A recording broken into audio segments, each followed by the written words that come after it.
Bonjour à toutes et à tous. Bienvenue sur les ondes de Kwezi FM et KTV pour un temps de parole, toujours en direct, bien évidemment. La présidente du MEDEF est avec nous, Carla Balthus. Bonjour. Oui, bonjour Patrick, bonjour à tous les auditeurs et téléspectateurs de Est-ce que Kwezi. vous êtes venu avec votre WOM, Coco? Vous pouvez nous le faire en vrai, ça, avec l'accent Non, mais guyanais? pas le matin. Allez. C'est même pas l'accent guyanais. Ah bon, Allez, on redevient sérieux, Carla. En tant que président du MEDEF, il y a pas mal de dossiers qu'on souhaitait aborder avec vous, et notamment ce qui a été repris par les syndicats ici sur ce plateau, les conventions collectives. Elles ont du mal à s'appliquer, y compris celles qui ont été signées. Écoutez, effectivement, le droit du travail s'applique depuis 2018 et il y a encore des réglages à faire, donc les conventions collectives sont concernées.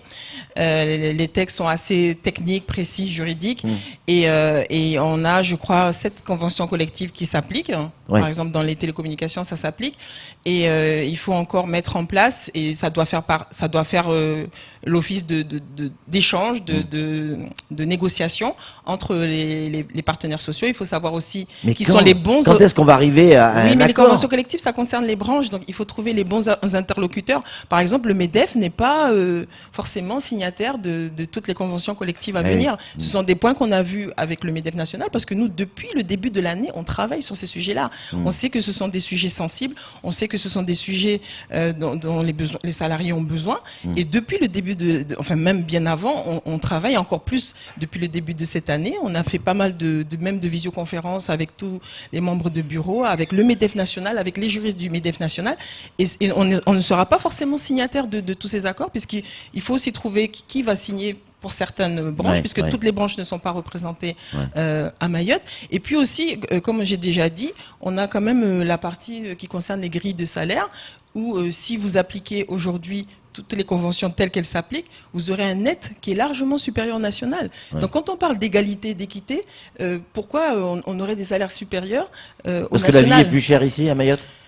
Et dans ces cas-là, vous allez exploser tous les salaires, puisque tout le monde va réclamer de gagner 200 ou 300 euros de plus qu'en métropole. Et on ne va pas s'en sortir. Les entreprises ne vont pas s'en sortir. Donc ce sont des sujets aussi pour lesquels on sensibilise les syndicats de salariés. Asseyons-nous autour de la table, trouvons des solutions. Moi, j'ai proposé qu'on fasse, par exemple, qu'on mette en place une espèce de coefficient d'abattement qui permettrait à quelques euros, quelques centimes près d'aligner au moins ou de parler en notion de net. Et ce sont des choses que certains ne veulent pas entendre, ne veulent pas entendre parler. Donc, si on ne veut pas commencer à au moins s'asseoir pour discuter de ce qui est raisonnable, ça pourrait peut-être être un petit peu compliqué. Et puis dans les relations avec les salariés aussi, on rentre dans la période des NAO. J'ai le sentiment, peut-être que je me trompe, Carla, mais que les NAO amènent plus d'embêtements, pour être poli, que de solutions. Elles sont là pour faciliter le dialogue entre salariés et patrons, et souvent, à l'issue des NAO, il y a des incompréhensions. NAO, déjà il faut expliquer ce que ça veut dire parce que tout le monde ne sait pas forcément. Donc négociation annuelle obligatoire. Donc il faut le faire chaque année. C'est obligatoire, c'est la loi, c'est le code du travail. On a demandé à être département, donc il faut respecter le code du travail. Après, encore une fois, comme j'ai dit, c'est une question de raison. Et les chiffres sont souvent montrés sur la table pendant une NAO. Les bilans sont sur la table, un certain nombre d'éléments financiers sont sur la table. Et il faut que les salariés et les patrons fassent des gestes. Quand l'entreprise va très bien parce que justement les salariés ont été très performants, qu'il y a eu du résultat, on peut être généreux. Quand la conjoncture économique ne le permet pas, il faut aussi être à l'écoute du patron et de dire serrons-nous tous ensemble la ceinture pour que l'entreprise aille mieux demain. C'est surtout ce message-là qu'il faut passer. Comment vont nos entreprises, notamment depuis le passage, depuis le 1er janvier 2019, si je ne dis pas de bêtises, aux 35 heures? Alors les 35 heures, nous on n'est pas contents, donc je vais profiter ce matin de passer un petit coup de gueule parce que on est déjà en septembre et certains dossiers ont été déposés depuis le début de l'année. Mais les dossiers de quoi? Les dossiers de remboursement, puisqu'on a droit à 1 400 € la première année par salarié. Si on a appliqué le passage aux 35 heures, si on a maintenu les salaires, c'est-à-dire que votre salarié qui était payé avant pour 39 heures travaille 35 heures mais est toujours payé pour 39 heures. Donc ces entreprises-là ont droit à 1 400 € par salarié. Après c'est dégressif et c'est valable pendant 5 ans. Donc les premiers bénéficiaires, ce sont les entreprises de plus de 20 salariés. L'année prochaine, en fin d'année, ça sera sera aux petites entreprises de moins de 20 salariés de déposer leur demande. Donc à aujourd'hui, mois de septembre, la ministre est venue, elle-même était surprise. Aucune entreprise n'est remboursée. Ce n'est pas normal. Les entreprises ont joué le jeu. Ça leur a coûté en moyenne une augmentation de 11%. C'était prévu quand? Les entreprises devaient être payées quand? Des premiers trimestres. Ouais, parce que déjà, il fallait le mettre en place déjà en fin d'année. Rappelez-vous, début d'année, on a poussé une gueulante. Donc après, le dispositif a commencé à être mis en place. Donc en théorie, ça s'applique. Mais en pratique, c'est-à-dire l'argent dans le compte des entreprises, ce n'est pas d'actualité à aujourd'hui. Alors, ce qui est fou, on le disait tout à l'heure avec un peu d'humour hors antenne, c'est que en revanche, le prélèvement à la source, lui, il marche de suite, ça fonctionne de suite dans ce sens-là. Mais quand il faut renvoyer l'ascenseur, c'est beaucoup plus long. Ah oui, le prélèvement à la source fonctionne, les titres, les impôts à payer, tout ça, ça fonctionne très bien. Les cotisations sociales tous les mois, tout ça, ça fonctionne très bien. Maintenant, effectivement, quand il faut soulager un petit peu les entreprises, c'est très compliqué et ce n'est surtout pas normal. Carla, c'est la rentrée du MEDEF tous les ans. Il a lieu. Enfin, cette rentrée a lieu. Quels vont être les grands chantiers pour cette saison? Écoutez, moi j'ai envie de dire le plan de convergence parce que ça nous promet quand même. Il y a Vous y croyez au plan de convergence? Bien sûr que j'y crois. Ouais, très bien. Bien sûr que j'y crois. Sinon, c'est pas la peine, on arrête tout. Non, mais le plan de convergence, c'est surtout comment tous ensemble travailler, que ça soit avec les élus, parce qu'on aura besoin de nos élus et les nouveaux à venir à l'année prochaine, que ça soit avec l'État, que ça soit les entreprises avec qui sont là, l'Europe, les syndicats de salariés aussi, parce que il faut que pour que ce plan s'applique, que ça se fasse dans quand même une paix sociale comme on connaît aujourd'hui.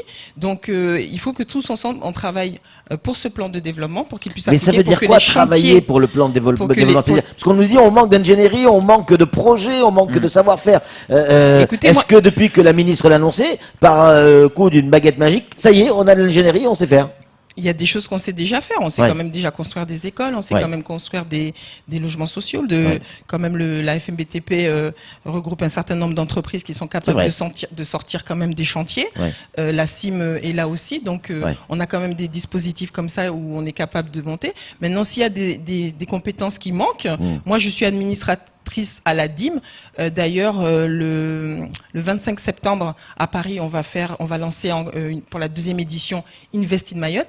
Et on a rajouté justement ce point-là dans nos thématiques cette année, c'est-à-dire comment peut-être faire venir plus d'ingénieurs, plus de cabinets conseils. Parce que quand on parle d'ingénierie, on parle aussi d'ingénierie financière, parce que il faut comprendre que le plan de convergence, ce ne sont pas que des fonds de l'État, c'est aussi des fonds complémentaires à aller chercher des fois. Donc tout y compris au conseil départemental, à l'Europe, non, c'est encore autre chose, mais conseil départemental, les différentes collectivités et autres syndicats. Mais aussi on peut aller chercher des fonds européens en complément. On doit aussi monter des fonds de FEDER. Donc s'il n'y a pas assez d'ingénierie, il faudra aussi aller faire de la publicité tout simplement pour Mayotte, pour que ces personnes-là viennent travailler sur les dossiers. Vous avez dit Invest in Mayotte, c'est quelque chose qui va se dérouler, donc je crois, le 25 septembre à Paris. À Paris, donc investir à Mayotte, je ne vais pas te sortir de la cuisse de Jupiter pour arriver à traduire ça, mais ça veut dire quoi? L'objectif c'est quoi? C'est d'aller chercher des gens de l'extérieur qui vont amener de l'argent et investir sur des projets ici à Mayotte? Oui, c'est aussi d'aller chercher des gens parce qu'il n'y a pas tout sur Mayotte. On le dit souvent, il n'y a pas assez de médecins, il n'y a pas assez de professeurs. Voilà, il manque beaucoup de compétences intellectuelles sur Mayotte. Donc c'est d'aller chercher ces gens-là justement pour aider la sortie et qu'on respecte le calendrier de ce plan de convergence. Parce qu'aujourd'hui, c'est quoi le plan de convergence? C'est effectivement les 2 milliards et derrière, si on a assez si on sort les chantiers, ça veut dire qu'on diminue le chômage.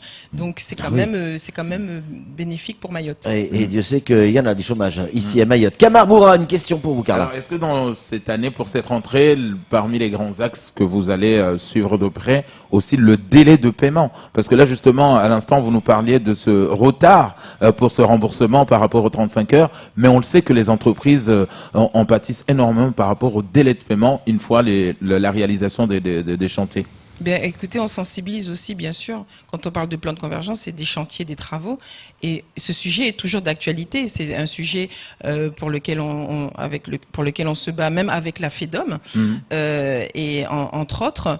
Et donc, c'est un sujet qui nous tient à cœur parce que justement, si une entreprise emporte un marché d'1 million et que c'est pas payé 6 mois, 1 an après, ça sert à rien. Donc, c'est des sujets sur lesquels on est toujours très très vigilant et où on travaille tous en comité d'outre-mer. On a fait l'État a fait beaucoup d'efforts, mais c'est vrai qu'il faudra aussi accompagner, on va dire, les collectivités à respecter les délais de paiement, tout à fait. Et puis les entreprises privées, dont vous représentez certaines d'entre elles ici à Mayotte, avec le MEDEF, bien évidemment. Il n'y a pas si longtemps que ça, on a reçu sur ce plateau Maxime Harweiler, qui s'occupe des fonds européens et qui expliquait les différents projets qui étaient en cours et ce qu'il allait falloir faire pour développer de nouveaux projets. Or, le problème que nos entreprises ont, Carla, c'est que les fonds européens, c'est simplement un remboursement de ce qu'on a pu faire. Ça veut dire quoi en clair? Qu'il faut avancer les fonds et on n'a pas les moyens d'avancer les fonds. Est-ce que le MEDEF va pouvoir trouver une solution pour que les entreprises, et notamment les adhérents du MEDEF, en priorité bien évidemment, puissent trouver une solution pour pouvoir aller chercher ces fonds européens? Mais écoutez, pour l'instant, ce sont les banques. Mais elles ne jouent pas le jeu, les banques. Pour certains projets, elles jouent le jeu. Oui. Donc ce sont les banques et c'est aux entreprises aussi de s'accompagner. C'est ce qu'on disait encore de cabinets conseils qui justement vont permettre, si vous avez un dossier qui tient la route, la banque vous suit. Moi j'ai entendu dire aussi qu'au conseil départemental, il y a un projet aussi de mettre en place un système pour avancer ces fonds-là. Oui. Donc ce sont des choses qui sont assez nouvelles, récentes pour Mayotte. Et effectivement, il faut réfléchir tous ensemble comment appliquer, comment trouver des solutions pour que le maximum d'entreprises en profitent. Carla Balthus, est-ce que vous avez le sentiment que l'annonce faite par le gouvernement actuel sur ces 1,6 milliard plus les 450 millions, je crois, de fonds européens qui doivent arriver, grosso modo 2 milliards, on est bien d'accord, sont de nature à redonner, pardon pour l'expression, mais la patate, un peu à Mayotte, du dynamisme aux chefs d'entreprise, l'envie de se remettre au boulot, d'investir, de générer du profit, mais aussi des projets? Ben, il faut que ça nous donne. Parce que c'est un peu morose. Oui, c'est encore difficile. Hein. On souffre encore de 2018. Hein. Il faut pas se cacher. Hein. C'est pour ça que même si c'est en off, on travaille toujours pour le soulagement des entreprises, l'accompagnement des entreprises, demander plus d'exonération de charges, plus de souplesse dans les délais de paiement des cotisations, etc. Mais aujourd'hui, on travaille aussi sur beaucoup de projets parce que quand on parle, par exemple, de tous ces chantiers à sortir, dans le BTP, on sent qu'il y a une volonté de faire, par exemple, appliquer tout de suite la convention collective, mais la FMBTP ne cesse de répéter qu'il faut appliquer l'indice de révision du BTP qui permet justement d'ajuster les prix en fonction du coût du travail et autres comment dirais-je, augmentation ou diminution des éléments qui permettent la construction. Ce sont des choses que malheureusement l'État n'entend pas. L'État n'entend pas. Donc et si justement on veut que ce plan fonctionne correctement et redonne un petit peu du peps à Mayotte, il faut aussi que l'État écoute et entende les entreprises, que tout le monde comprenne quelles sont les vraies problématiques, qu'on n'attende pas à la dernière minute pour s'inquiéter et de dire tout Mayotte est bloqué, etc., etc. Donc aujourd'hui, effectivement, il faut que tout le monde comprenne qu'il faut qu'on travaille tous ensemble et que c'est vraiment, j'ai envie de dire, c'est le plan de la dernière chance. Ouais. Vous avez, à juste titre, dit il faut que l'État nous entende. Ici, à Mayotte, le représentant de l'État, c'est le préfet. Il est nouveau. Est-ce que vous l'avez rencontré? Alors, j'étais pas physiquement là, donc il y a quelqu'un qui m'a représenté, mais on l'a invité bientôt là, on l'invite pour bientôt au MEDEF. Il a accepté l'invitation et les chefs d'entreprise auront l'occasion d'échanger et de discuter avec lui et de lui faire connaître encore mieux l'environnement de Mayotte. Et notamment ce problème de prime des 35 heures, je suppose que ça sera sur le tapis. Et puis l'indice de révision dans le BTP, parce qu'on va construire beaucoup, donc il faut parce que c'est depuis 2011 quand même qu'on réclame ça, et ça s'applique pas, donc c'est pas normal. Donc on a effectivement beaucoup de sujets, et puis accompagner l'augmentation du coût de travail. On a parlé avec la ministre aussi des retraites, parce qu'on est quand même, on ne pense pas qu'aux bénéfices et aux profits au MEDEF, on pense aussi au social. On a parlé des retraites parce qu'on a envie quand même que, une fois que nos salariés ont quitté l'entreprise, aient des conditions de vie correctes. Et ce sont des sujets, aujourd'hui, le MEDEF a envie de s'asseoir autour de la table pour en parler avec les syndicats. La conclusion, c'est pour Camar. Justement, en parlant des retraites, la semaine dernière, on recevait l'Anzise du FO ici et nous disait, faut pas se mentir, on peut pas sauver nos retraités tant que le Code de sécurité sociale ne s'applique pas à Mayotte. Est-ce que ça aussi le combat du MEDEF? C'est une demande qu'on a fait à la direction de la sécurité sociale nationale. C'est une demande qu'on a réitérée auprès de la ministre de l'Outre-mer, auprès de la ministre de la Santé aussi. C'est justement qu'on puisse mettre en place une étude d'impact, comme ça avait été fait pour le Code du travail. Une étude d'impact, ça veut dire quoi? C'est de mettre une personne, on a repéré aujourd'hui le profil à la sécurité sociale, et comme on n'a pas assez d'effectifs, il faut la remplacer le temps qu'elle fasse cette étude. Et donc, une étude d'impact où on va point par point étudier quelles sont les conséquences de ce qu'on demande. Parce que souvent, on demande des choses, mais on ne se rend pas compte derrière quels seront les impacts, combien ça va coûter. Donc, une étude d'impact, effectivement, pour que le Code de la sécurité sociale s'applique le plus rapidement possible et de façon cohérente, et puisse rejoindre le Code du travail, puisque le Code du travail s'est appliqué peut-être trop tôt, il aurait fallu préparer les deux. Donc effectivement, c'est une demande sur laquelle on insiste fortement au MEDEF, et on a rencontré les ministères aussi pour en parler. Carla Baltus, merci beaucoup d'avoir répondu à nos questions et d'avoir choisi Coesi pour votre rentrée, la rentrée du MEDEF. C'est tout pour ce temps de parole. Tout de suite, la suite de nos programmes.